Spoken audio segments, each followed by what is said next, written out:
Nous allons donc parler de l'abaya. L'abaya sera interdite à l'école. Je disais tout à l'heure que le gouvernement a peut-être eu une illumination cet été parce que c'est considéré comme une tenue religieuse et l'abaya n'appartient pas à l'histoire, on va le dire comme ça, à l'histoire religieuse française ou à l'histoire des mœurs françaises.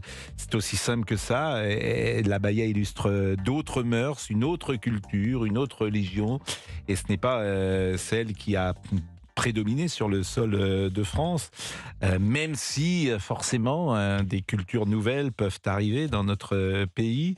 On est en direct à l'instant avec monsieur Bobkovitch qui doit être là. Bonjour, je ne suis pas sûr de bien avoir prononcé votre nom. Bobkiewicz, Bobkiewicz, vous êtes proviseur et vous êtes secrétaire général du SNPDEN, je ne sais pas comment on dit, UNSA, c'est ça ? Voilà, qui est le syndicat des chefs d'établissement. Oui. Donc vous étiez confronté à une difficulté, puisque c'est vous qui deviez prendre une position en fonction des élèves, pas toujours facile à prendre. Et là, j'ai envie de vous dire, c'est plus simple pour vous depuis hier soir.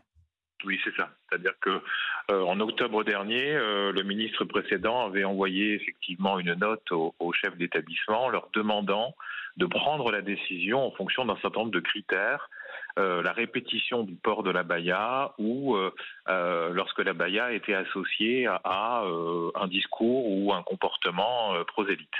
Donc on avait dit que c'était pas au chef d'établissement de trancher cette question, qui est un sujet complexe, on le voit bien depuis hier, enfin depuis toujours d'ailleurs, et que c'était à l'État de prendre cette décision. Les chefs d'établissement appliqueraient la décision. C'est pas oui, c'est pas non. C'est oui, c'est non, pardon, mais c'est pas peut-être. Donc ça fait un an qu'on réclamait cette clarification. Bon, elle a été apportée hier. Ça ne veut pas dire que le dossier est complètement réglé, mais en tout cas, il y a une position claire du ministre. J'imagine soutenu par le président sur ce sujet. Bon, monsieur Bobkiewicz, vous êtes proviseur dans quelle région de France ? À Paris aujourd'hui. À Paris, dans le centre de Paris, dans un des arrondissements de Paris ? Alors j'ai été, aujourd'hui je suis proviseur depuis là maintenant, dans le 15e arrondissement, au lycée Buffon, enfin cité scolaire Buffon. J'ai été proviseur à Vincennes précédemment, et précédemment j'ai exercé à Aubervilliers et à Saint-Denis. Donc je vois bien de quoi on parle. Bon, à Vincennes, là vous êtes dans une rentrée scolaire dans le 15e arrondissement, si je comprends bien. Oui, c'est ça. Bon, c'est ça. Tout le monde finalement change aujourd'hui non pas de métier, mais en tout cas change d'établissement. À Vincennes, l'année passée, combien de cas entraient est-ce que vous avez été confronté dans combien de cas à l'abaya dans ce lycée de Vincennes ?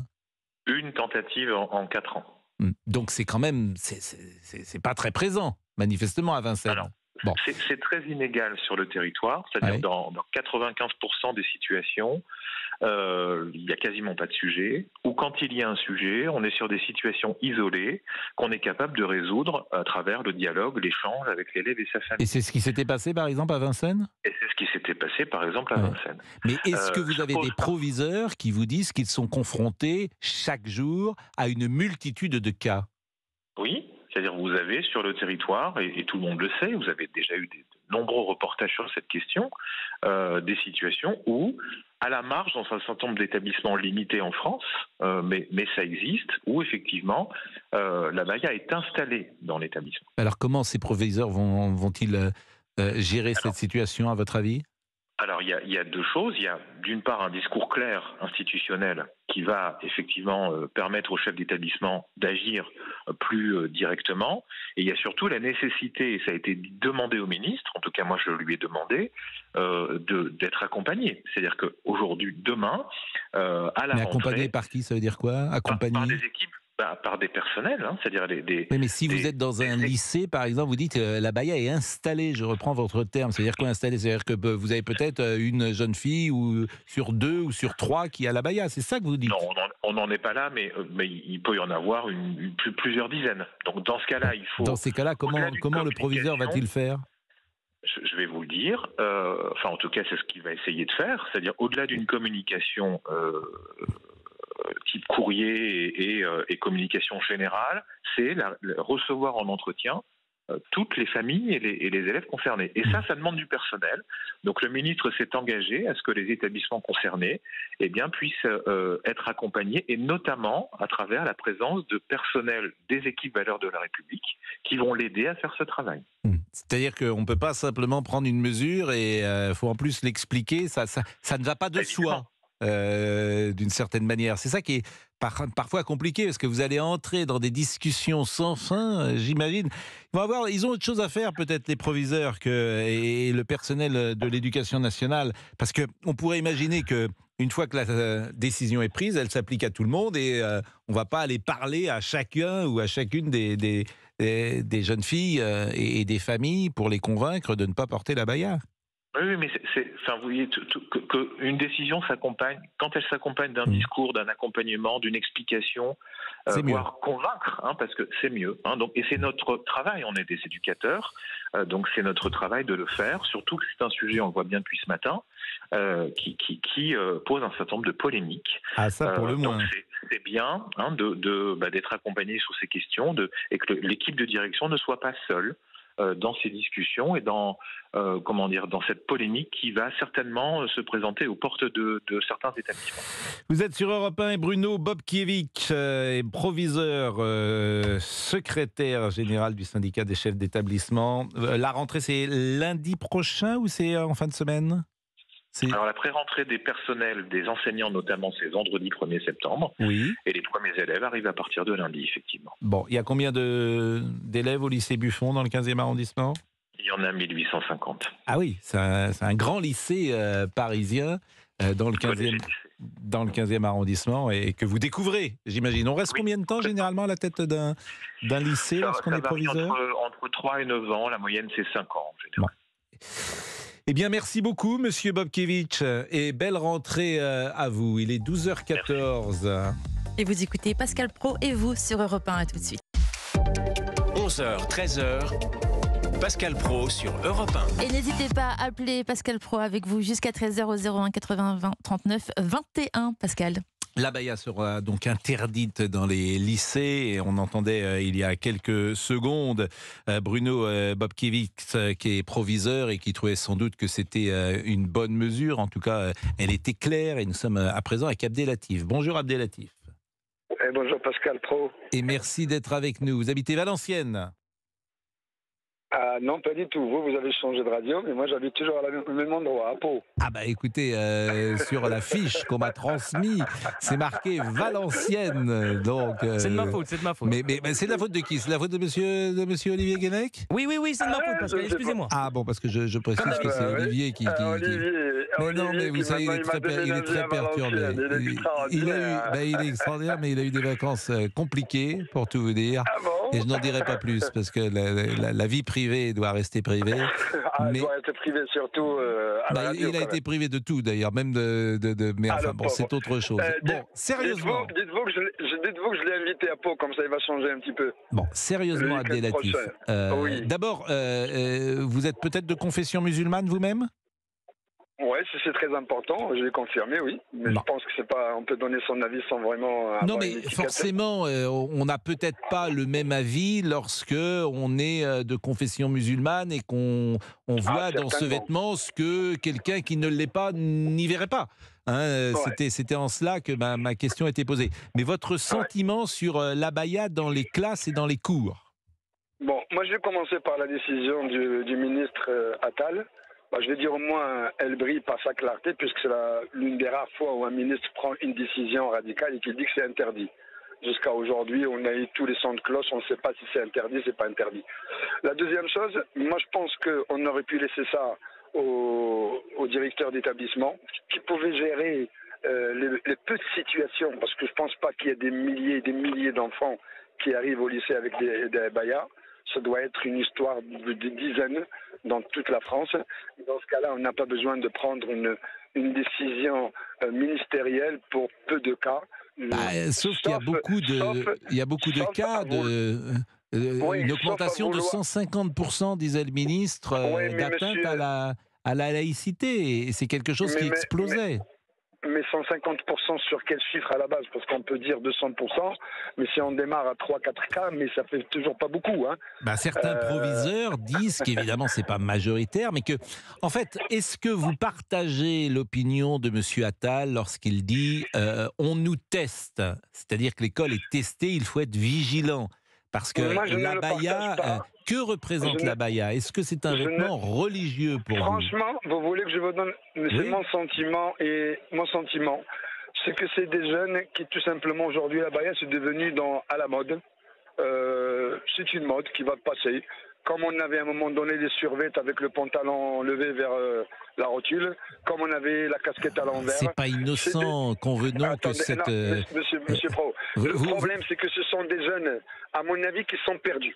Allez, on va dire la vérité. Justement, c'est bien qu'ils ne le soient plus. Oui, ils sont perdus. Pourquoi ils sont perdus? Ils sont perdus parce qu'ils sont juste français par les papiers. Ils sont juste français parce qu'ils sont nés en France et ils ont besoin à ce qu'on les considère comme des Français. Et je pense... Est-ce qu'il y a provocation? Est-ce qu'il y a test? Est-ce qu'il y a une main derrière? Pourquoi vous dites c'est des Français de papier? Moi, c'est choquant ce que vous me dites. Ce sont des Français qui sont nés sur le sol de France et qui sont à l'école, et vous me dites qu'ils sont Français de papier et qu'ils ne se sentent pas Français. Non. Eux, ils se considèrent comme Français, ils aiment la France. Quand ils regardent le foot, ils sont pour la France, plein de choses. Mais par contre, au regard des autres, ce ne sont toujours que des Français issus de l'immigration. Ce terme issu de l'immigration qui va rester éternellement, au lieu de dire français tout court, on le rajoute toujours issu de l'immigration. Et vous pensez que c'est pour ça qu'ils portent l'abaya? C'est pas que l'abaya.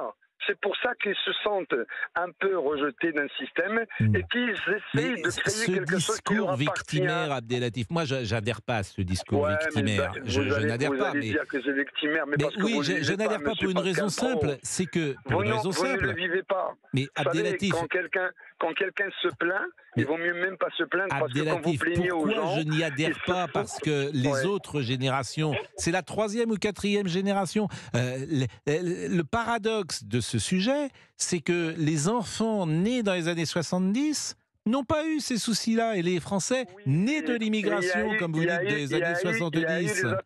Il y a eu les attentats entre les deux, monsieur Pascal Pro. L'oubliez. Des événements qui ont fait que les jeunes d'aujourd'hui sont visés. Nous, ma génération... Quel âge vous avez, Abdelatif? Moi, j'ai 60 ans, monsieur Pascal Pro. Je suis un peu plus vieux que vous et j'ai des enfants qui... Mais vous êtes né où? Vous êtes né sur le sol de France? Moi, je suis né au Maroc. J'ai des enfants qui sont nés en France, qui ont fait... Et ils sont nés en quelle année, vos enfants? Mes enfants, ils sont nés... la dernière est née en 2005. Et voilà, ils ont ce sentiment? Ils ont le sentiment d'être... de ne pas être pris pour des Français à part entière? Je pense pas. Les miens n'ont pas ce sentiment-là. Je ne vais pas dire que seulement les miens. Et pourquoi, à votre avis, les vôtres ne l'ont pas? Peut-être parce que votre éducation était différente. Peut-être parce que il y a une éducation derrière. Il y a des parents qui ont compris. Il y a beaucoup de choses. Moi, je suis pas en train de dire que les autres n'ont pas compris, qu'ils ne font pas de bonne éducation. Il y a des conditions de vie qui ne sont pas les mêmes pour tout le monde. Il y a énormément de choses, monsieur Pro. Maintenant, il y a une partie des familles qui vivent dans les cités, qui subissent tous les jours les vendeurs de drogue, qui subissent les brimades, qui subissent... Mais c'est là où il y a le problème. C'est cela qu'il faut aller aider. Abdelatif, on va marquer une pause. En tout cas, ça me fait plaisir de vous retrouver, parce que manifestement, vous êtes comme M. Bobo, que vous avez trouvé le chemin de la Maison Bleue. C'est une Maison Bleue. Hein, donc je vous en remercie grandement. Et puis, monsieur je me souviens de votre... là, j'intervenais déjà sur Europe 1. Non, mais ça, j'avais pas cette prétention d'imaginer évidemment que j'étais.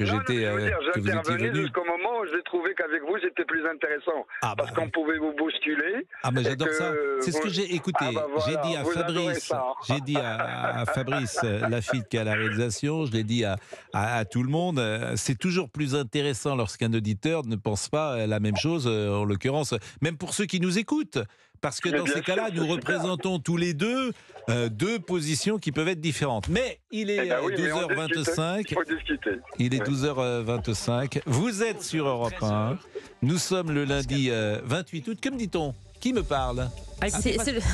Pascal, Oui. on a Nicolas qui veut répondre à Abdelatif. Oui, mais après la pause, Exactement, oui, après oui, la oui. page en Je pensais que couleur. vous m'aviez pas entendu, pardon. Mais non, mais je vous Ah, avais, non. non seulement Je je suis vous ai pas entendu, habitué mais à travailler avec vous, désolé. oui. je vous en prie.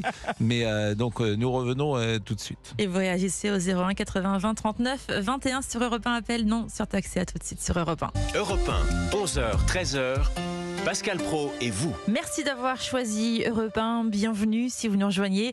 Bienvenue à vous, Pascal Praud. Pascal Praud et vous, c'est depuis 11h ce matin, 11h, 13h sur Europe 1. Vous réagissez au 01 80 20 39 21. Appel non surtaxé, comme l'a fait Nicolas qui veut réagir.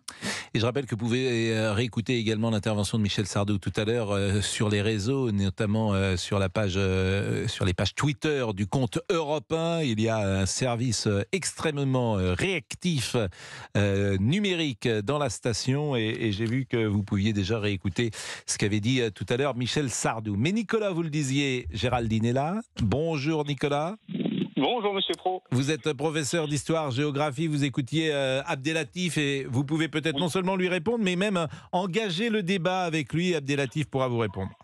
Déjà, la première chose que je voulais vous dire, Monsieur Praud, c'est de vous témoigner de toute ma sympathie, de toutes mes prières suite à la disparition de Monsieur Leclerc, qui m'a profondément attristé. C'est je vrai. tenais vraiment à vous témoigner de ma compassion et de mes prières à l'égard de tout le monde journaliste et vous-même qui était proche et que je suivais vraiment. Toutes mes prières vous accompagnent. Eh bien, écoutez, vous êtes très gentil, d'autant que cette station, Gérard Leclerc l'avait connue. Et non seulement il l'avait connue, mais Julie, qui est une grande voix d'Europe 1, ils s'étaient rencontrés dans les locaux de la rue François 1er.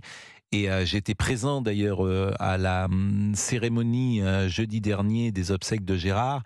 Et ce qui était tout à fait saisissant, c'était l'amour qui existait dans cette famille, la construction qu'il y a eu avec la prise de parole des enfants et Julie qui est dévastée puisqu'elle a perdu l'homme et l'amour de sa vie. Donc merci Nicolas pour vos pensées.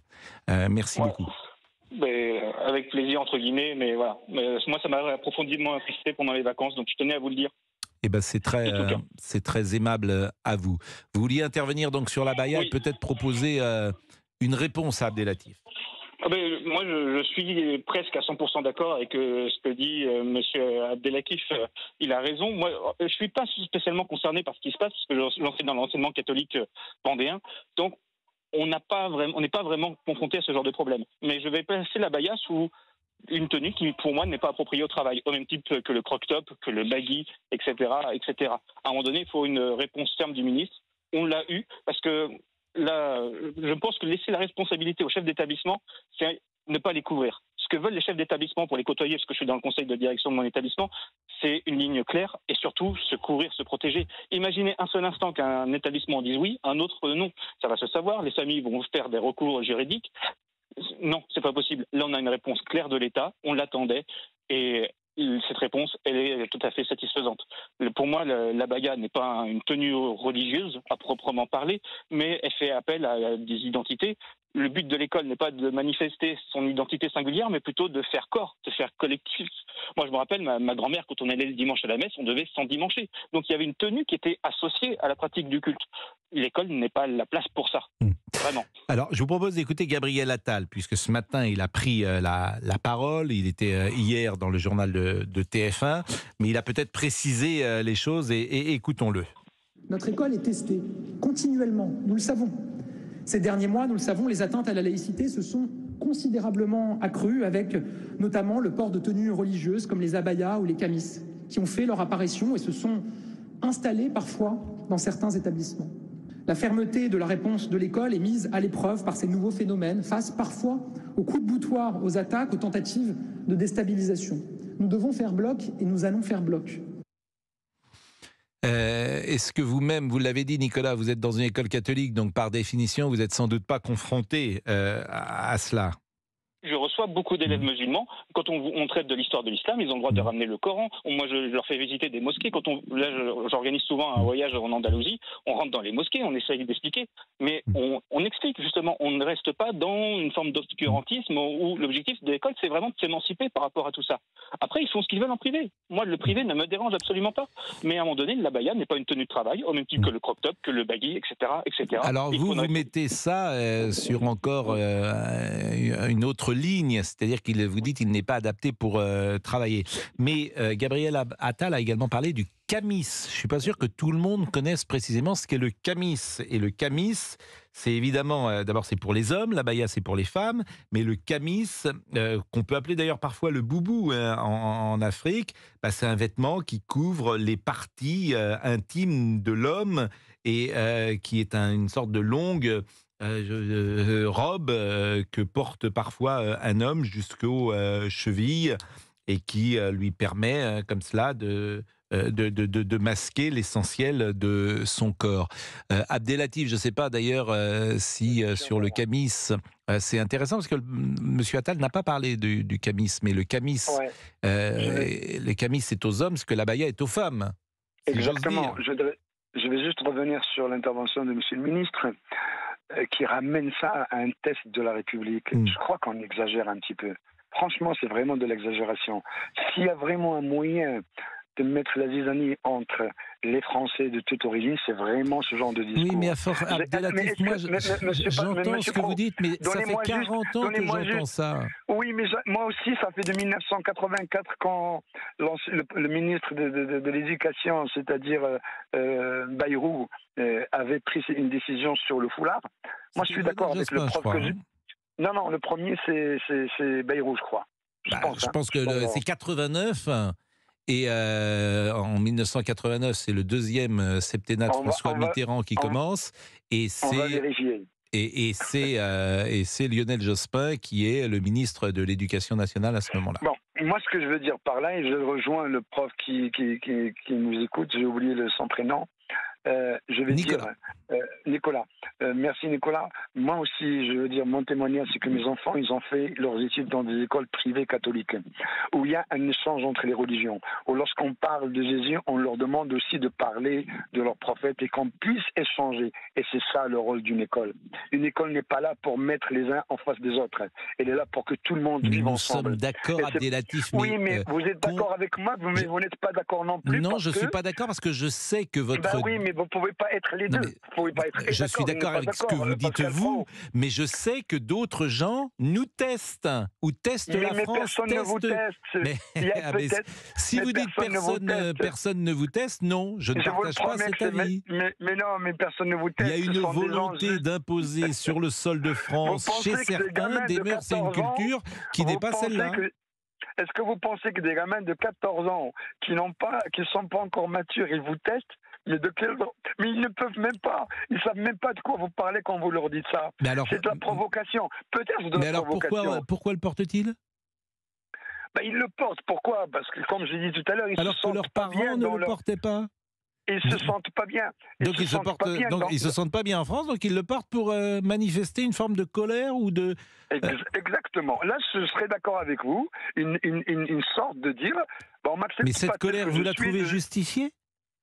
Attendez, moi je suis pas là pour donner l'avis, est-ce que c'est justifié ou pas justifié. C'est au ministre de l'Éducation de faire en sorte c'est important que ces gens-là de savoir, parce qu'effectivement, quand on est élevé au lait victimaire, et là ces jeunes gens ne sont pas forcément responsables. Vous utilisez beaucoup ce terme de victime, oui, mais je pense pas que c'est ça. Je dis qu'il y a un discours victimaire parfois qui peut alimenter les peurs, les haines et souffler sur les braises. Oui, je pense ça. Et vous savez bien à quelle formation politique je fais allusion en disant cela. Bien sûr que c'était pas le modèle français. Le modèle français, on le sait, on n'est pas aux États-Unis, on n'est pas en Angleterre. On a un modèle particulier qui est le modèle plus assimilationniste, parce qu'on sait que les difficultés entre les cultures, le multiculturalisme en France a du mal. C'est pour ça que ces sujets-là sont si en France inflammables. Je peux vous retourner la question. Il faut faire quoi? Tout interdire, mesurer la longueur des robes, mesurer la longueur des barbes. Qu'est-ce qu'on fait? C'est C'est-à-dire toute la que, difficulté. qu'est-ce qu'on Votre fait question, elle est excellente. C'est-à-dire que Qu'est-ce qu'on fait c'est de proposer un modèle Il faut républicain et Exactement. qui traduise intègre tout le l'histoire monde. de notre pays, de ses mœurs et de sa culture à ces jeunes Français. Tout le monde. Et qui intègre tout le monde. Mais je vous répète, il n'y avait pas ces problèmes-là dans les années 70 et 80. Oui, mais dans les années 70, il y avait... Et pourtant, il y avait également de l'immigration. Non, mais attendez, sans les insultes et quoi que ce soit, dans les années 70, il y avait un niveau intellectuel des immigrés qui arrivaient pour travailler. Leur but, c'était de travailler. On leur disait, de toute façon, vous rentrerez chez vous. Or, à un Mais il moment y a donné, des enfants qui sont nés sur le sol de France. Oui, mais à un moment donné... Ils sont nés dans les années 70, et ils avaient 10 ans, 80, ils avaient 15 ans, 85. Oui, aujourd'hui, je viens de vous le dire tout à l'heure, il y a des choses qui sont passées, des attentats qui ont fait que la société française a changé, beaucoup de problèmes qui ont fait que d'un côté, il y avait un racisme naissant, il y avait l'extrême droite qui prend un peu plus de place en France et qui a un discours catégorique et un discours qui divise, et en face, il y a des jeunes... Il y a toujours un discours, mais vous pouvez dire tous les hommes politiques ont un discours qui divise par définition, puisqu'ils ne sont pas d'accord avec des autres discours. Donc, je trouve que ce sont souvent des phrases que j'entends et qu'on peut mettre peut-être en perspective. En tout cas, Abdelati, je vous remercie, puisque vous étiez pour la première. J'espère que vous serez présent régulièrement sur notre antenne, puisque les arguments qu'on peut échanger ensemble nous permettent peut-être d'avancer sur ce sujet. Et je voudrais qu'on écoute François-Xavier Bellamy, qui était ce matin au micro de Sonia Mabrouk. Toute la classe, d'ailleurs, politique a réagi. Clémentine Autain, par exemple, de la France Insoumise, a dit jusqu'où ira la police du vêtement. La proposition de M. Attal est anticonstitutionnelle, contraire aux principes fondateurs de la laïcité, symptomatique du rejet obsessionnel des musulmans, a-t-elle écrit. À peine rentrée, la Macronie tente déjà de prendre le Rassemblement national par la droite. C'était sur son compte Twitter. On écoute M. Bellamy. Il était temps que le ministre de l'Éducation nationale se saisisse de ce sujet, ne serait-ce que pour venir en aide à tous les chefs d'établissement, les proviseurs, les principaux, les professeurs aussi qui sont confrontés à ce défi permanent organisé contre les principes de notre pays. Je regrette que cela ait pris tant de temps. Je regrette qu'il ait fallu que pendant des mois, son prédécesseur, Pape Ndiaye, tergiverse et même explique d'une certaine façon que ce n'était pas le rôle de l'État que de rentrer dans ces considérations, là où au contraire, le combat aujourd'hui est urgent pour sortir l'école de la pression sous laquelle elle est aujourd'hui. Vice-président des Républicains, François-Xavier Bellamy, député européen, il était ce matin au micro de Sonia Mabrouk.